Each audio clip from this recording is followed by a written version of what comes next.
Ladies and gentlemen, my name is Sharks VR, and I come to you today talking about the beautiful, lovely game Ghost of Tabor and what is currently going on with the game. And I got one question to ask. Hopefully, I can answer it myself by the end of this video. Just why? Why is all of this happening? Like, I'm truly confused. I'm gonna talk about 3 different topics today individually, give them their own space and time. You know, they're gonna have time, or I'm gonna have timestamp to help y'all go through the video and stuff like that. But the first topic that I'm going to talk about is the communication. What I mean by communication is that I feel like the devs and Scott don't communicate well with their community. I feel like a lot of issues stem from poor communication. It's like every relationship, a friendship, say if you have a girlfriend or boyfriend, you don't communicate well, the relationship's not gonna go good. If they lie to you, you're not gonna trust them. And I feel like that's what's happening. They have lied to us and told us stuff countless of times that we don't even trust them on their own updates. This was supposed to be their biggest update yet, their final movement point in a major system, and it doesn't feel like that. You know, one instance is also a whole year ago, we were told that we are getting leaning soon, that it was coming soon, as per Scott's words, and it's not here. There's nowhere to be seen, nowhere to be found, nothing. It's not here, and it's a whole year later. And I don't know about y'all, but coming soon isn't a year and a half down the road. At most, it's probably 2 months, probably 3. I'll give you 3, but a year and a half, let's say a year, because it's only been a year. A year is kind of crazy, and it's still not out. You know, I'm having to shoot over a box by moving my arms. I can't lean in a tactical game. But with that said, like, it's just poor communication. Communication is poor between the devs and the community. And I'm gonna even say this: the community is very toxic as well. We communicate poorly to the devs. Like, there's no reason, from what I've seen today, that devs are getting threats sent to them personally via social media DMs. That shouldn't be happening. If we want a game to be better, we can't threaten the devs. We can't sit over here and try to attack the devs. Obviously, you want to give your opinion. You want your opinion to be heard, but threatening them because they made a poor choice on an update, that shouldn't be happening. Just say, like, hey, I don't like this update. This is why.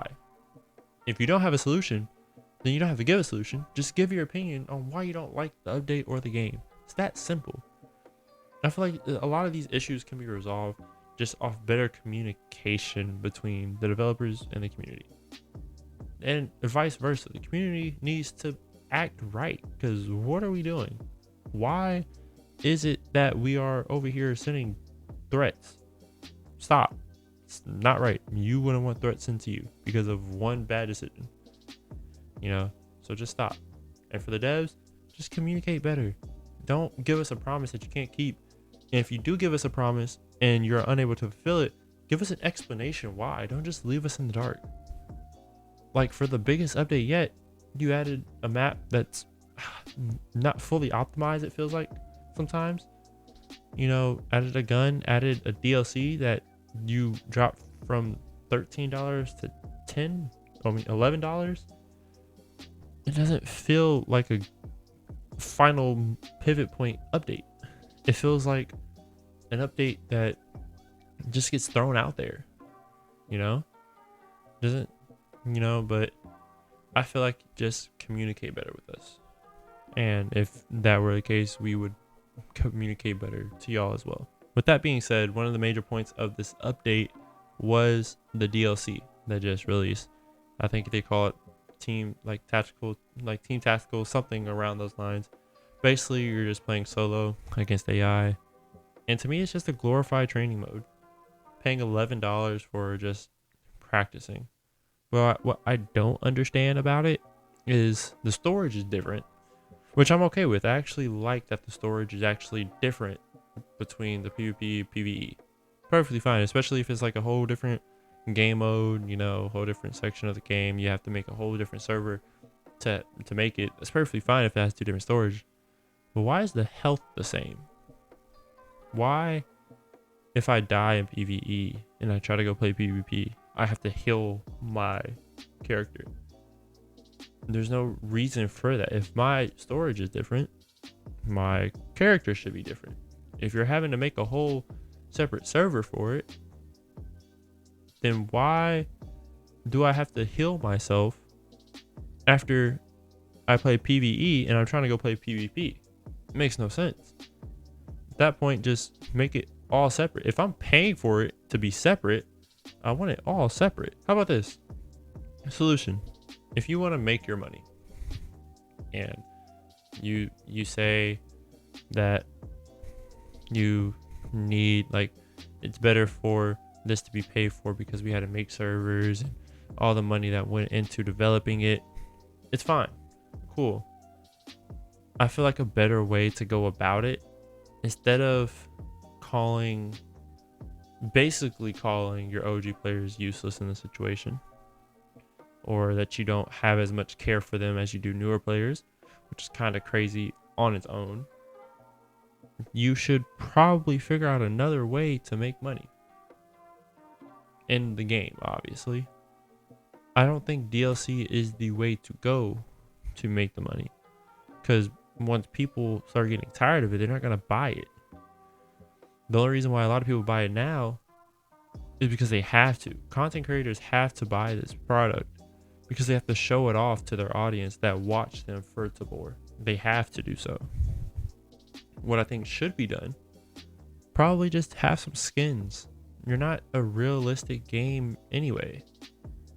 I mean, yeah, you're VR, but if I get shot in my leg, I can heal it through my arm, you know? It makes no sense. If I'm injured in a certain spot, which I can't even get injured in certain spots, so you're not as realistic as Tarkov is, as what you're inspired by. So just why not add gun skins? A lot of people, like, some people aren't going to buy them, some people are. As you said, for the PvE, some people will play it, some people won't. But the easier way, and for less complaints, is going to be just have gun skins or battle pass system, microtransactions, to the point where you don't have to do, where you can give out free DLCs, and instead of being a DLC, have it be an update, be included in a major update. You know, instead of having people pay $11 to go train against AI that's currently broken, by the way, why not just have gun skins? You already have skins and charms in the game. Why not continue that? Why not have people buy it? Say a gun skin costs $10. People pay for that every day. You see people play Valorant, pay $25 for one skin. So I feel like having a paid DLC isn't the right way to go. The game you're influenced by, Tarkov, they got major backlash for it. And the game that came after them, Arena Breakout, got a huge jump because of it. And I feel like that's what's currently happening with Tabor and ExfilZone. Tabor is getting backlash for stuff they shouldn't be doing, and the community doesn't like. ExfilZone, as of in alpha, is gaining traction just because Tabor isn't doing what they're supposed to be doing. So I feel like just having a different way to raise your income will be a lot better, not just for you, but also for your community. And as we speak on community, the last topic of today's video is Tabor, or Combat Waffle Studios, trying to mitigate or nullify people's free speech and opinions about the game. I strive to give people the opinion that they need, the opinion that they want. I'm just going to share my opinion. And I feel like I have every right to. If I don't like the game, I'm going to say I don't like the game. I'm going to explain why. If I have solutions, I will definitely express my solutions. And if I like the game, I'm going to say I like the game, regardless if people say they don't like it. At the end of the day, it's my opinion. As a business person myself, I'm in college for business administration. Scott, as a businessman yourself, you should know you can't give a product to your target audience and then be mad at them for complaining that they don't like the product. It's either you're not focused on your target audience and you're trying to do whatever you want to do, or you're just too egotistical to take criticism and you're surrounded by a bunch of yes men. Like, honestly, there's no reason why you should be banning someone from all your chat channels. There's no reason why someone should be worried about, getting off a stream and being like pressured. I just got done seeing Tan Varian feel very uncomfortable continuing his stream because Combat Waffle Studios entered his chat with a very passive aggressive attitude, like saying we should talk, after saying, oh, I heard that you were saying negative things about us privately, which, by the way, his stream is public. Nothing about a stream is private. You're literally in the stream of what you're talking about. Unless it's private DMs that someone is leaking, then okay, you could say privately. But his stream is public. He was talking about the game publicly. And if you want to talk to him, you're already talking to him in his chat. Might as well talk to him there if you want to put so much pressure on him. And there's no reason why a content creator like Jakey Pants should get banned from Ghost Tabor Discord because he's expressing his opinion. Okay, I saw his community post saying that apparently he was disrespecting employees. If he's disrespecting employees personally, that's different. But from what I've seen, he's only talked about the game and how the game isn't good and how it needs to be fixed. So I don't think he should be banned from all channels just because he's trying to voice his opinion. There's no reason to do all that. And I don't think it's fair for a company to try to nullify its players, its community, because you already called the OG players basically useless. Like, you don't fully care about them as much as you should. And you're banning players from the Discord from giving their opinion. You're making one of the top creators uncomfortable just because you feel like he's talking bad about y'all, even though he's expressing his opinion and wants to give criticism because he wants to see the game better. That shouldn't be happening.